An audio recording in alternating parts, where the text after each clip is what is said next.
Thank you so much for tuning into my channel. My name is Sarah. If this is your first time here, I am from the United States and I currently live on a farm in Colombia. My channel focuses around homesteading, learning to farm on a hillside slope, as well as adapting to life here in Colombia. As well as sometimes I do some travel.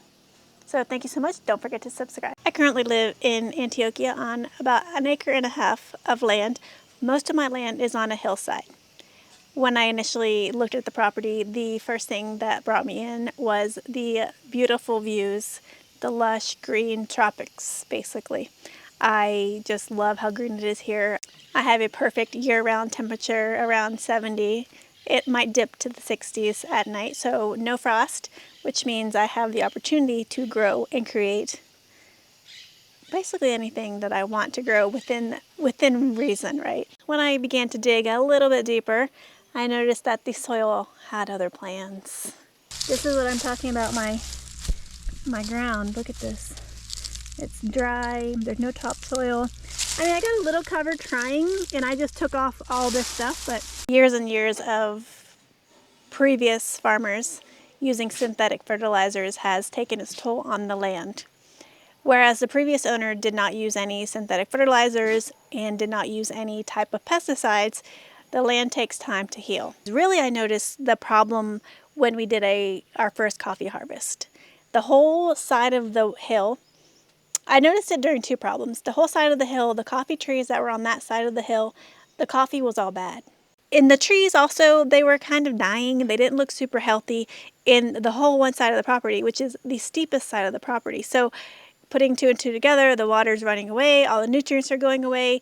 The history use of pesticides and the history of synthetic fertilizers just left my ground completely useless, basically.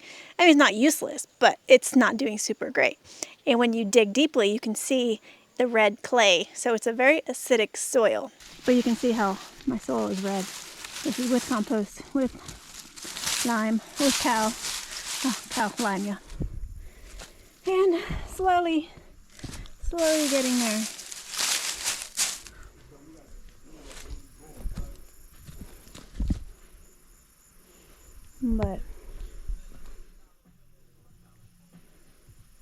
And then the other side, where my guadua forest is, I noticed everything was growing great as well. I had tons of weeds. Again, weeds. I didn't really think about having weeds until I started reading about soil and how to heal soil. And certain weeds like to grow in certain types of soil. And those weeds are what's growing to show that I have maybe a phosphorus deficiency or a magnesium deficiency, definitely a calcium deficiency because of my red soil. So the next thing that I did, basically after thinking about this, having a little bit, kind of using common sense, but not really knowing what kind of common sense to have because this is all new to me, living and growing on a hillside, I started to observe my land. So number two, I began to observe my land. So first, the naivety going into it, accepting the challenges that I'm going to have, and then the second step was observing. So is what I did basically to both sides of the hill. I just stopped doing anything. I started watching the land. I noticed that the side of the hill that I had a ton of coffee trees on was really sunny. There was no shade for the coffee trees. And then all the weeds were growing and covering the coffee trees. And then they were basically killing the coffee tree, which explains why I had no coffee because they're in the direct sun. Coffee trees don't really like being in the direct sun. And then observing how the water pattern goes. The water was just coming in, going straight down the hill, so the trees were not getting the appropriate water. The trees were not getting the appropriate amendments to the soil. Whether it is, I'm not using anything synthetic, but even if you put compost and then it rains, with the heavy rains we have here, it just would take everything to the bottom of the hill, and then everything will sit great down there. The other side of the hill where my guadua is, I realized it was too shady to grow anything, so I did attempt to grow. I have pineapples currently over there. They're growing, but I don't think they're going to produce fruit because it's not hot enough.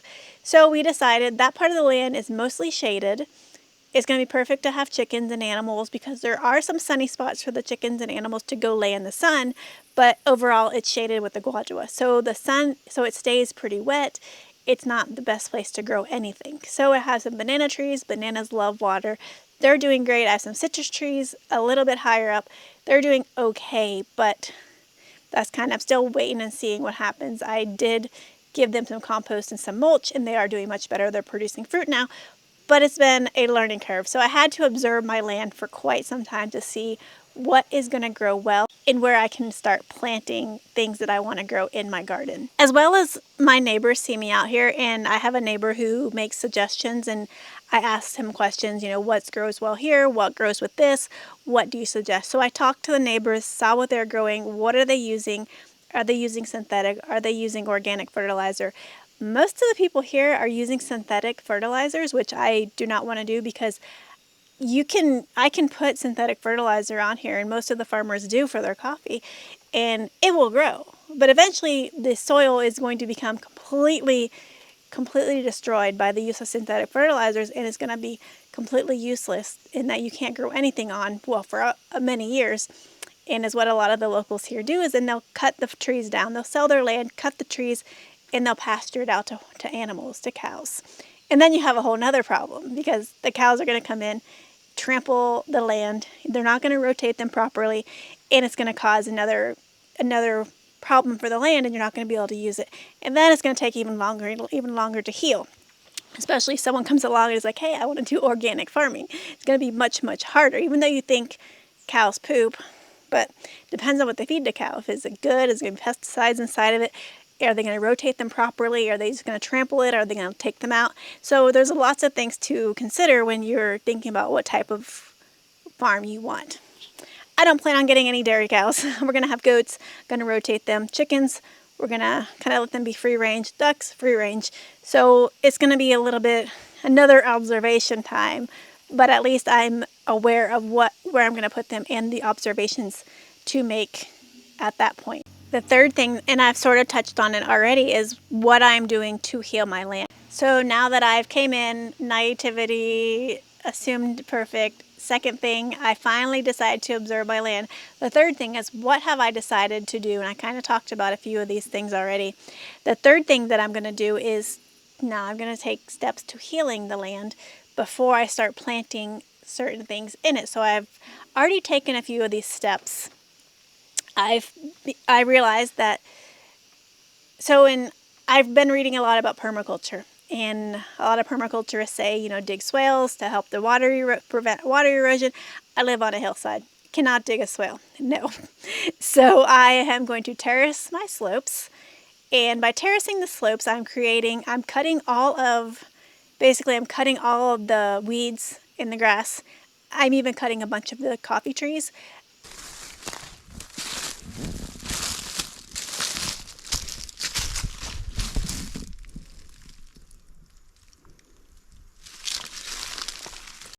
But you can see how it's actually working because there's flat space here. So this is going to help trap the water, at least slow the water going down. After a coffee harvest, you're supposed to cut some of the coffee trees anyways. And then I think they can do 2 seasons of coffee production.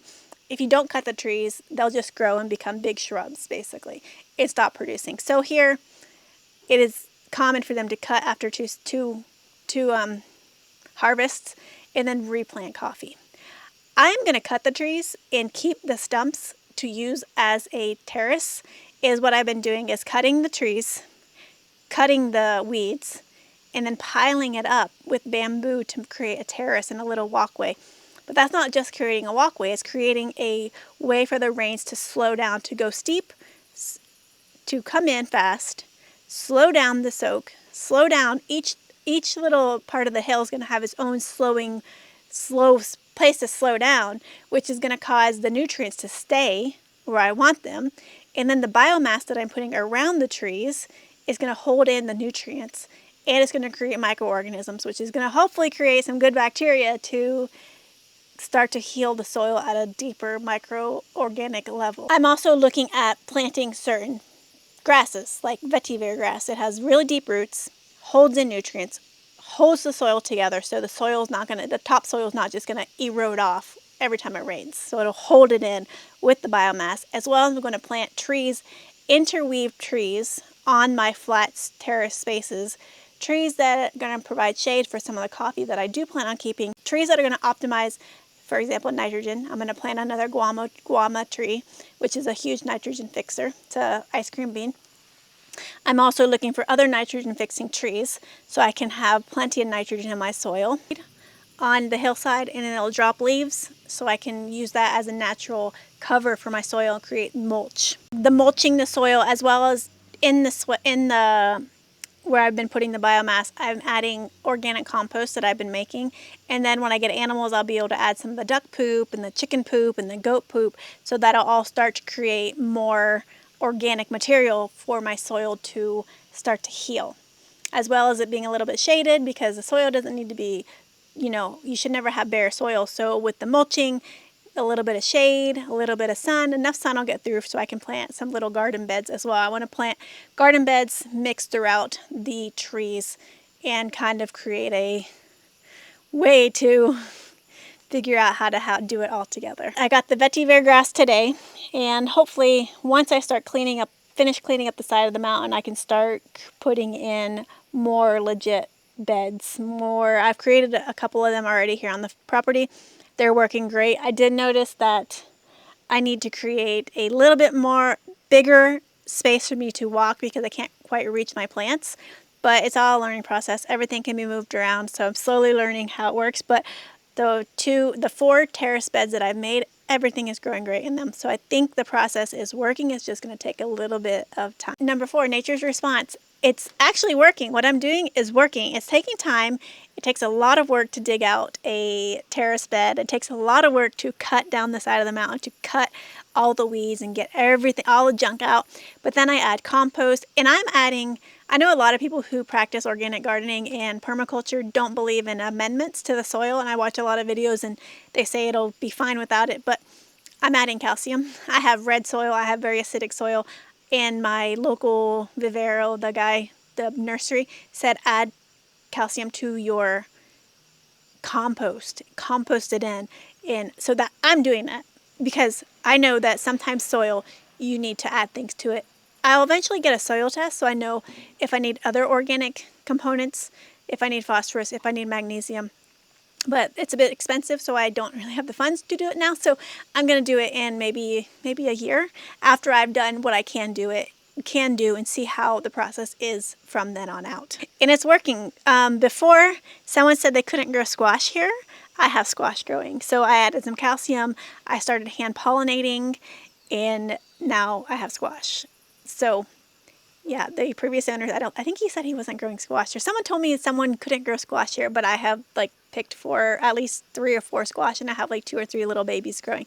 So squash, I learned it does like calcium. It's a heavy feeder, so it needs a lot of organic material, a lot of mulching, and I'm hand pollinating. I'm just taking the flowers and putting them together. I've also started a worm composting bin. My neighbor gave me some red wigglers, so this is my new worm farm.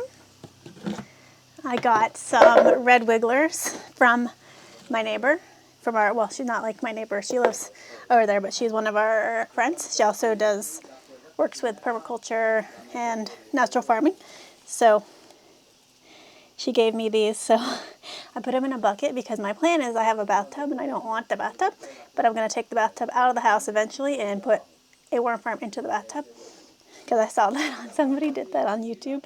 Starting to compost, to do a worm compost, so I think that's going to help the soil. I also make lactobacillus, and I put it on my plants.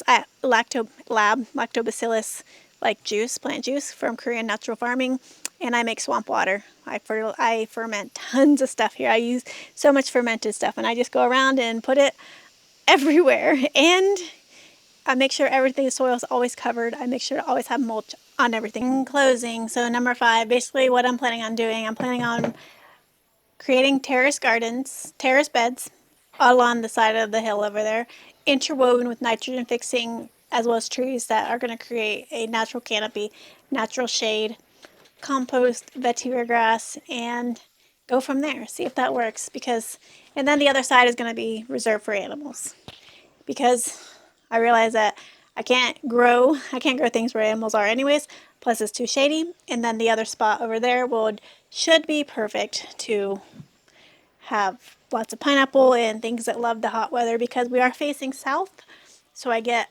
all the sun in the afternoon. But yeah, so I've learned really to work with the contour of the land, work with where the sun comes from, the natural slope of the land, creating terrace beds, and yeah, letting the shady spots be shady and plant things that are shady, like shade, and like being really wet, like my banana trees love being in the really wet zone.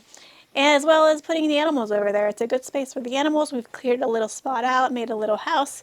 It's not going to be too hot for them, and they're going to be shaded, and they're going to also have a little pond to cool off in.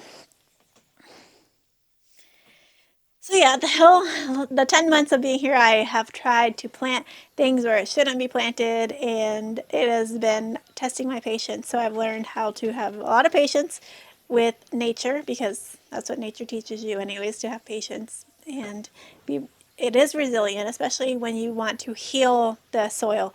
It takes time. It's going to take a long time, a lot of work, but eventually I'll get there. So hopefully in a few months, when I do an update to hillside farming and healing the soil, hopefully I have a lot of good progress to show you. But we'll see. We'll see from there. And hopefully this is helpful. If anyone else is thinking about living in Colombia, you are probably going to buy land that has a hill of some sort. So you're going to be probably struggling with this if you don't already have it terraced out, or put swales in, but I don't recommend swales on the hill. It's just going to go right down. So yeah, learning how to live on a hill has been a challenge, and definitely worth it, because you get this beautiful, beautiful view. So thank you so much for tuning in. Don't forget to subscribe, and I'll see you all in the next video. Bye.